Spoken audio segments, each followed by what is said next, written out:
গুনাহকে গুনাহ মনে করতে হবে। গুনাহকে তো আমরা এখন বর্তমানে এটাকে একেবারে স্বাভাবিক বানিয়ে দিয়েছি, কিছুই নয়, কিছুই হবে না এরকম মনে করতেছি। যিনি সুদ খাই খেতেও বলে আই আই তো এটা লাভ করি দেন আরো এটা বিপদত বাজি কি, ওনাকে আমি 1,00,000 টাকা দিয়ে একটু সুযোগ একটু সহযোগিতা করলাম, বিনিময়ে আমাকে মাসে কিছু দেয় আর কি।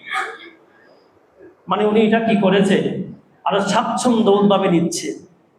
হ্যাঁ, ঘুষ যেটা খাই খেতে এটাকে কি স্বাচ্ছন্দ্যবোধভাবে নিয়েছে।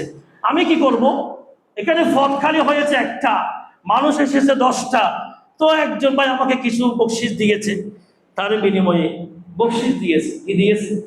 হ্যাঁ, মানে হেতেকে উনি সুন্দর করে স্বাচ্ছন্দ্যভাবে গুছিয়ে নিয়েছে। তার মানে এখন আমাদের বর্তমান সমাজ কি হয়ে গেছে, গুনাহকে কি মনে করে না, বলে না গুনাহকে গুনাহ মনে করে না।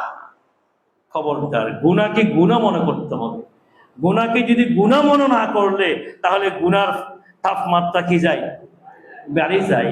এনে তো গরদ গুনাহ, আরো গুনাহগার বেশি হবে। আল্লাহ আমাদের সবাইকে হেফাজত করুক, আমিন বলেন।